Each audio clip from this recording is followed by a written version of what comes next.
Isinya adalah batu. Jadi banyak orang bertanya pada saya, Pak Rudi, apa isinya kalung garaksur? Kalung garaksur isinya adalah batu energi. Kalung garaksur diciptakan oleh seorang dokter berkebangsaan Inggris yang mengadakan penelitian selama 30 tahun untuk mencari obat untuk menyembuhkan kanker, tumor, dan kiste. Jadi Bapak Ibu, sebetulnya kalung garaksur ini adalah obat anti kanker, tumor, kista. Itu awalnya diciptakan. Isinya adalah batu. Jadi selama 30 tahun, dokter ini keliling dunia nyari batu-batu energi yang paling hebat yang ada di bumi. Akhirnya ketemu 36 jenis batu energi. Semuanya sudah ditumbuk halus menjadi tepung, dicor di dalamnya kaca garaksur ini. Bapak Ibu, sekarang akan saya jelaskan. Setelah kalung garaksur ini diciptakan, ya isinya adalah 36 jenis batu tadi, diukur di laboratorium. Ternyata di laboratorium dia menunjukkan hal-hal yang sangat hebat, luar biasa. Satu, ada energi yang namanya far infrared dikeluarkan oleh kalung garaksur. Far infrared adalah energi inframerah jarak panjang, ya. Apa fungsi far infrared? Satu, dia punya fungsi menghilangkan sakit, nyeri, dan ngilu dulu. Jadi Bapak Ibu, apapun sakit-sakit tempelkan. Di setengah tahun saya baru ditempelkan.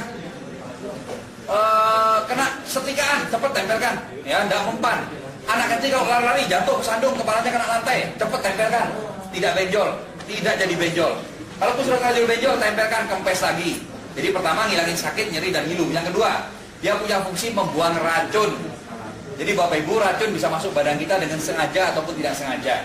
Yang tidak sengaja melalui polusi udara, ya, melalui makanan yang nggak sengaja kita makan, atau gaya hidup yang kurang sehat, obat-obat sasar kimia itu menjadi racun. Tetapi bisa juga yang secara sengaja. Artinya apa? Racun yang memang sengaja dimasukkan oleh orang ke badan kita. Apa istilahnya kalau bahasa Bali? Cetik, ya.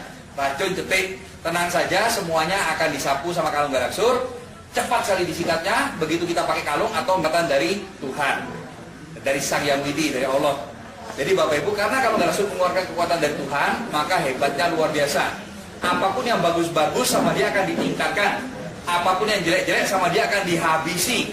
Nah, jadi Bapak Ibu, sekarang yang penting sekali, saya perlu terangkan pada Bapak Ibu bagaimana hebatnya. Badan manusia adalah punyanya Tuhan, betul benar? Karena badan kita adalah punyanya Tuhan, maka yang boleh masuk ke dalam badan kita hanya Tuhan saja, setuju? Yep. Nah, tetapi Bapak Ibu, dari pengalaman saya ada 4 jenis roh yang sering masuk badan manusia tanpa kita sadari. 4 jenis itu apa saja? Dulu saya tidak mengerti, saya bahkan tidak percaya karena bagi saya aneh dan tidak real bagi saya. Tapi sekarang saya sangat mengerti, ya. Bahkan kalau saya mau menciptakan buku tentang hal-hal begini, mungkin buku saya termasuk lengkap sekali karena kita mengalami banyak sekali. Nah, 4 jenis roh itu apa saja yang sering masuk pada manusia? Yang pertama dikenal dengan istilah roh halus. Kalau orang Bali mengatakan dengan istilah wong samar, ya. Kalau saudara-saudara kita yang beragama Islam mengenal dengan istilah jin. Kalau orang bule mengenal dengan istilah ghost atau hantu, ya. Oke. Wong samar bisa masuk pada manusia. Kalau dia berani masuk dalam badan manusia, saya sebut sebagai setan, ya. Oke, jadi yang pertama namanya setan. Yang kedua yaitu setan yang diperalat sama seorang dukun jahat. Dikenal dengan istilah apa ini? Santet, guna-guna, black magic, teluh, tenung. Ini banyak, ya. Nah, tetapi dua jenis ini tidak ada apa-apanya dibandingkan jenis yang ketiga. Yang ketiga ini paling berbahaya. Berkali lipat lebih berbahaya daripada setan, jauh lebih ditakuti daripada dukun santet, sangat terkenal di Pulau Bali. Apa kira-kira nomor 3? Leak. Bapak Ibu, saya sangat bangga jadi orang Bali. Kenapa? Karena di Bali banyak leak. Amerika nggak bisa, Jepang nggak bisa. Jepang pintar bikin mobil, bisa ngeleak nggak bisa. Orang Bali paling hebat, betul nggak? Tetapi Bapak Ibu, sebelumnya perlu saya luruskan dulu. Ilmu pengeleakan sebetulnya tidak jahat. Leak itu sebetulnya baik. Itu adalah ilmu yang sangat tinggi. Ilmu turun-temurun masyarakat di Bali yang diciptakan oleh leluhur kita untuk mendekatkan diri kita kepada Tuhan. Ilmu pengeleakan adalah ilmu roh. Karena Tuhan adalah roh, maka kita mempelajari apa itu roh sehingga kita bisa komunikasi dengan Tuhan. Tetapi ada orang yang kurang ajar di Bali ini, dirubah-rubahlah ilmu pengeleakan itu. Mantra-mantranya dirubah, ritual upacaranya dirubah, doa-doanya dirubah. Yang paling parah lagi, ujung-ujungnya arahnya dirubah. Tidak lagi dia menyembah kepada Sang Yang Widi, malah berbalik memusuhi Sang Yang Widi dan menyembah kepada setan. Jadi ada 2 jenis leak sekarang. Leak yang baik ada apa enggak, Pak Rudi? Ada. Leak yang masih menyembah Tuhan ada. Tetapi sayang sekali jauh lebih banyak leak yang jahat. Jadi Bapak Ibu, saya sangat benci sama leak jahat. Karena apa? Karena saya adalah anak buah Sang Yang Widi. Leak jahat benci sama Sang Yang Widi. Dia menyembah setan. Saya punya hobi menolong orang, dia punya hobi bunuh orang. Semakin banyak orang mati, dia tambah sakti, ya. Sudah saya sikat semua atas perintah dari Sang Yang Widi. Jadi tidak usah bicara 1, 2, 3 leak.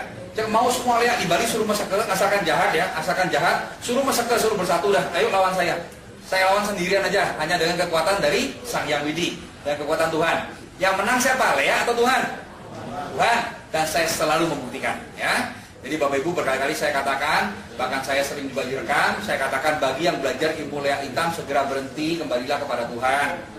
Bagi yang tidak mau bertobat, jangan setengah-setengah. Kalau mau jadi jahat, jahat sekalian, ayo serang saya, ya.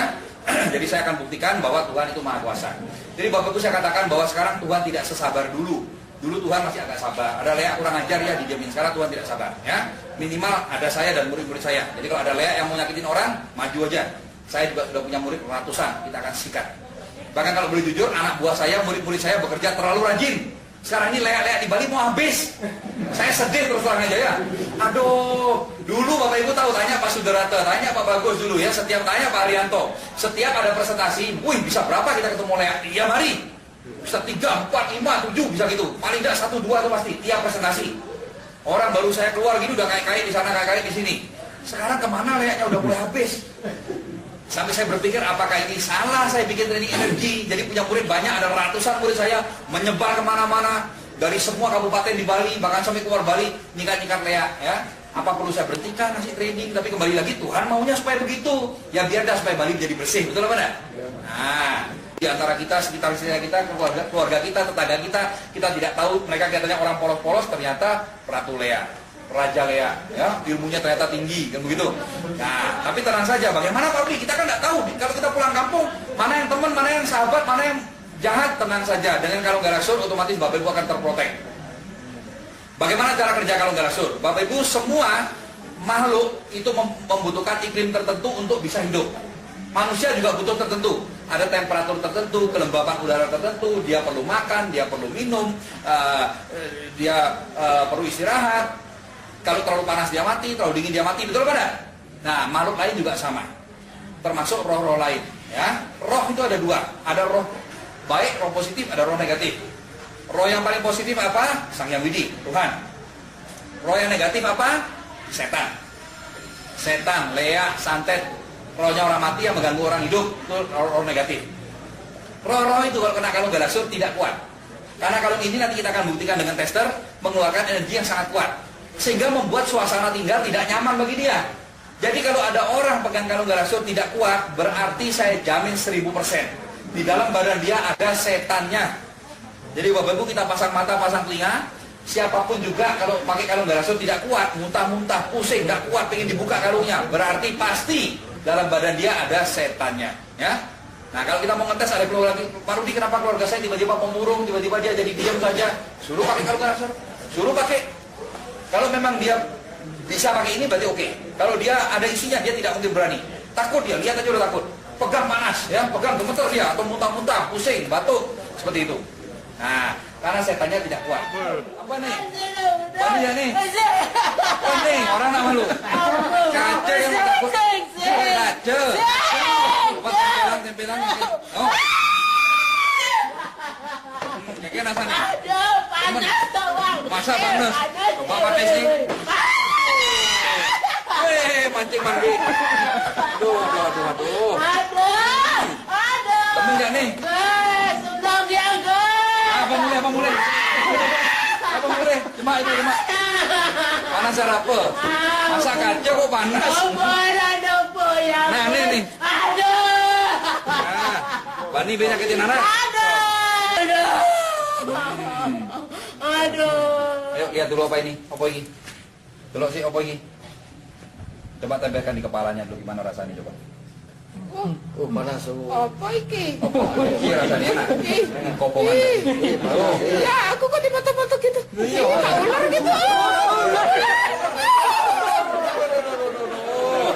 Kacau ular. Lo udah punah. Ini coba lo. Oh, sampai rominggu.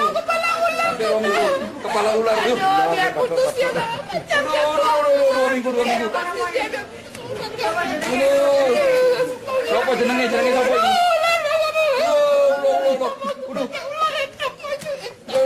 Udah gede. Senang ambil ular nih.